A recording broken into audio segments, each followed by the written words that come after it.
మన సౌర వ్యవస్థలో 9 గ్రహాలు ఉంటాయని అందరికీ తెలిసిందే.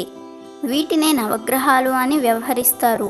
ఈ క్రమంలో జ్యోతిష్య శాస్త్రం ప్రకారం ఈ 9 గ్రహాలు మనుషుల జీవితాలను ప్రభావితం చేస్తాయని చెప్తున్నారు. వాటి గమనాన్ని బట్టి వ్యక్తుల జాతకం మారుతూ ఉంటుంది. ఒక్కో గ్రహం ఒక్కో రకమైన ఫలితాలను ఇస్తుంది. అదేవిధంగా వారంలో ఉన్న 7 రోజుల్లో ఒక్కో రోజుకు ఒక్కో గ్రహం అధిపతిగా ఉంటుంది. ఈ క్రమంలో శనిగ్రహం అధిపతిగా ఉన్న రోజు శనివారం. శనివారం అంటే వెంకటేశ్వర స్వామికి ప్రీతికరమైన రోజు. కలియుగ దేవుడు శ్రీ వెంకటేశ్వర స్వామి.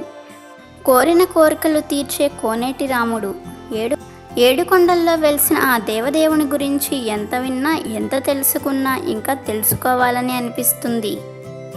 వెంకటేశ్వర స్వామిని పూజించేవారు శని, రాహు, కేతు గ్రహ సంబంధమైన వాటి నుండి విముక్తి పొందుతారు. శనివారం స్వామికి ఇష్టమైనవి సమర్పించి పూజలు చేయటం ద్వారా మీకున్న సమస్యలు అన్నీ తొలగిపోతాయి. ప్రతి గృహంలో ఏదో ఒక సమస్యతో ఇబ్బందులు, సమస్యలు పడుతూనే ఉంటారు. కష్టాలు లేని ఇల్లు అంటూ అసలు ఉండదు. ముఖ్యంగా ప్రతి ఒక్కరూ కూడా ఆర్థిక సమస్యలతో ఎక్కువగా ఇబ్బందులు పడుతుంటారు. డబ్బు సమస్యలు ఒకటి ఉంటే సరిపోతుంది. ఇక ఆ కుటుంబంలో సంతోషం కానీ, భార్యాభర్తల మధ్య సఖ్యత లేకపోవటం, పిల్లల మాట వినకపోవటం వంటివి తప్పక జరుగుతూ ఉంటాయి.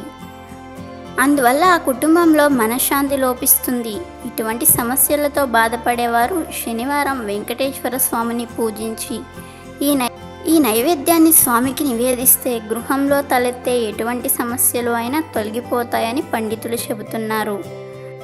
మరి ఏ నైవేద్యాన్ని సమర్పించి స్వామివారిని ప్రసన్నం చేసుకోవాలో ఈరోజు మనం తెలుసుకుందాం. శనివారం ముందు రోజే మినుములను నానబెట్టాలి. ఎందుకంటే శనివారం మినుములను దానం ఇవ్వటం కానీ తినడం కానీ చేయకూడదంటారు కాబట్టి. శనివారం ముందు రోజే మినుములు నానబెట్టి శనివారం పనులు ముగించుకుని స్నానం చేసి పూజను కూడా ముగించుకున్నాక స్వామివారికి మినుములను పిండిలా చేసి అట్లు వేసి నైవేద్యంగా సమర్పించాలి. శ్రీనివాసుని నైవేద్యాలలో మినపట్లు అంటే ఆయనకు ఎంతో ప్రీతి. ఒక 4 మినపట్లు వేసి స్వామివారికి నివేదించి వాటిని ఇంట్లోని వారంతా తినాలి. ఇలా 5 శనివారాలు కనుక చేస్తే మీ ఇంట్లో ఉండే ఎటువంటి సమస్యలు అయినా ఇట్టే తొలగిపోతాయని పండితులు చెబుతున్నారు.